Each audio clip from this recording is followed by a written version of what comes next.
ভুল থেকে শিক্ষা নিয়ে অভিজ্ঞতা অর্জন করছে জামাত ইসলামী এবং এগুলোর অনিবার্য ফলাফল এবং বাস্তবতা হচ্ছে জামাত ইসলামী টুডে আর টুমোরো বাংলাদেশে রাষ্ট্র ক্ষমতায় আসবে। এবার তো প্রায় রাষ্ট্র ক্ষমতায় আমরা নিয়ে গেছিলাম, একটুর কারণে হয়নি।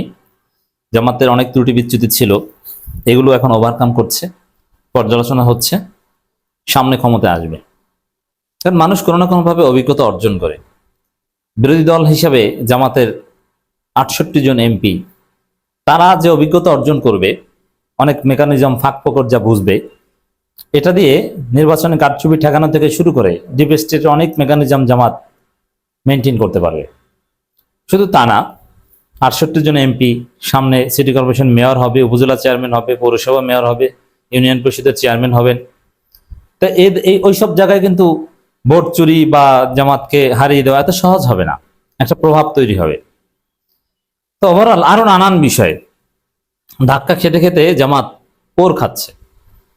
আল্লাহ রাব্বুল আলামিন হয়তো জামাতকে পারফেকশনের মধ্য দিয়ে ক্ষমতা আনতে চান, যে ক্ষমতায় আসতে যেন নড়বড়ে না থাকে, এই জন্যে ভুল করাচ্ছেন এবং ভুল থেকে শিক্ষা নেওয়াচ্ছেন। এটা আল্লাহর একটা প্ল্যান হতে পারে। যেমন দেখেন, আদম আলাইহিস সালাম জান্নাতে ভুল করেছিলেন। এই ভুল কি এমনি এমনি করেছিলেন না আল্লাহ করিয়েছিলেন? উত্তর হচ্ছে আল্লাহ করিয়েছিলেন। কেন?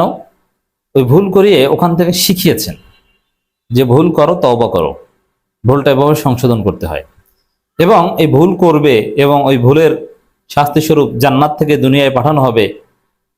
এটা ছিল আল্লাহর প্ল্যান এবং এর মধ্য দিয়েই পরবর্তী বাস্তবতা দেওয়া হয়েছে।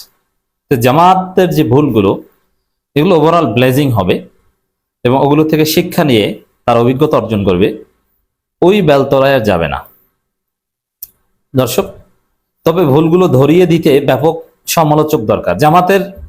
আমার কাছে জামাতের নেতারা মাঝে মাঝে দেখা সাক্ষাৎ হলে, আমি নর্মালি জামাতের প্রোগ্রামে যাই না, তবে জামাতের অনেক গুরুত্বপূর্ণ নেতা, আমি নাম বলবো না, যারা শুনছেন তারা নিঃসন্দেহে জানেন, বিভিন্ন জায়গায় দাওয়াত দিই, তাদেরকে খাওয়াই, একসাথে খাই, সাধারণত 5 স্টার মানের কোথাও বসি।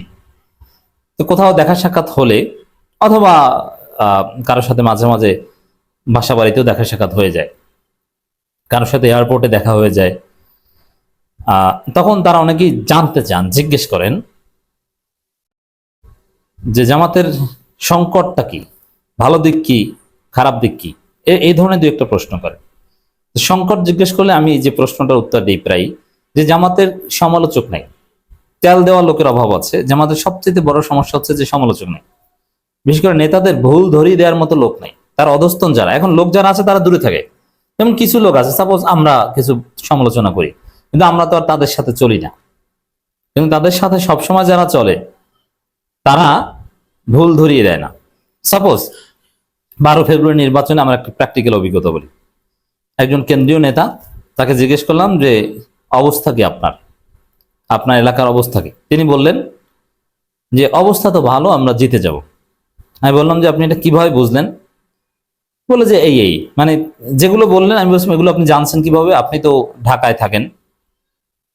বললো যে আমার মহানগরী আমির বলেছে, জেলা আমির বলেছে, তার দায়িত্বশীলরা যা বলেছে ওইটাই। পরে এটা নিয়ে আমি একটু স্টাডি করলাম, দেখলাম যে সমস্যা হচ্ছে যে দায়িত্বশীলরা সবাই তেল দেয় প্রত্যেকটা স্টেপে। এইটা যে এত বড় নেতা, আমাদের নায়েবে আমির, অ্যাসিস্ট্যান্ট সেক্রেটারি, তার অবস্থা ভালো না, মানুষ তাকে চিনে না, দেখতে পারে না, এটা বলা যায়? তারা বলে আরে ভাই আপনার উপর কেউ আছে, মানে তাকে খুশি করে। বাস্তবতা হচ্ছে তাকে এলাকার লোকজন চিনেই না। অনেকে দাড়িপাল্লা খুঁজে যে দাড়িপাল্লায় ভোট দেব, কিন্তু প্রার্থী যে জামাতের কেন্দ্রীয় অমুক নেতা তাকে চেনেই না। এখন চেনানোর জন্য যা করা দরকার, এই সংকটের কথা অধস্থ নেতারা ওই বড় নেতার কাছে বলেই না, কারণ সংকোচ করে, কেমন দেখায় এটা। হ্যাঁ, আমাদের এত বড় নেতাকে চেনে না, তার অবস্থা খারাপ, যে তার কোনো সম্ভাবনা নাই।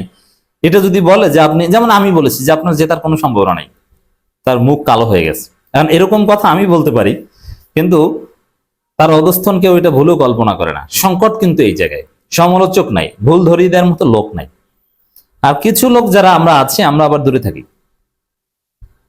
তো এইটা হচ্ছে সমস্যা। এখন জামাতকে যদি পারফেক্ট করতে হয়, তাহলে তাদের প্রচুর সমালোচক থাকতে হবে, প্রত্যেকটা স্তরে সমালোচক থাকতে হবে। একদম ওয়ার্ড পর্যায় থেকে ইউনিয়ন পর্যায়ে, যেমন গ্রামে যেসব শিক্ষক থাকে তারা কথায় কথায় নসিহত করবেন, সমালোচনা করবেন মুরব্বীরা, তোমরা এইটা কেন করছো, এইটা কেন, এটা তো হয় না, তোমরা জনগণের কাছে যাও না, কিসের সংগঠন করো, এটা অমুক এলাকায় একজন গরিব লোক, তার তোমরা খোঁজ নাও নাই, সে ভোট দিয়েছিল 1996 সালে দাঁড়িপাল্লায়, এখন সে না খেয়ে থাকে, কিসের সংগঠন করো, এরকম সমালোচক প্রত্যেকটা জায়গায় থাকতে হবে এবং ধমক দেওয়ার মতো লোক থাকতে হবে এবং পত্রিকায় নিয়মিত কলাম আসতে হবে, তবে দরদ নিয়ে, যে জামাতের এই ভুল সেই ভুল ইত্যাদি ইত্যাদি। কিন্তু এইগুলোর অভাব, যার ফলে জামাত তাদের ভুলটা ধরতেই পারে না। যেমন আমরা অনেক ক্ষেত্রে আমলে নেয় না, আমলে অবশ্য সবাই মিলে বললে তখন আমলে নেয়, কিন্তু সমালোচকদের যে গালাগালির একটা জামাতি নীতি আছে, গারল কর্মীদের, এই নীতি জামাতকে ডুবায়। যেমন একটা উদাহরণ, এই যে এক লুচ্চা অশিক্ষিত বাটপার অযোগ্য পররাষ্ট্র উপদেষ্টা মাহমুদুল, ও কোনো প্রফেসর না, কোনো পিএইচডি না, সব বাটপারি।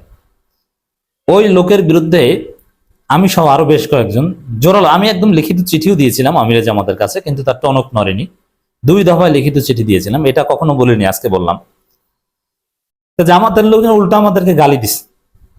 হ্যাঁ, আমিরে জামাতের চাইতে বেশি বোঝেন তিনি, বুঝে শুনে, আর সে এই করে বাল ছেড়ে কচু করে। এখনো কিছু গারল আছে যে সে নাকি অনেক কিছু এম্বাসির সাথে যোগাযোগ করে দিয়েছে।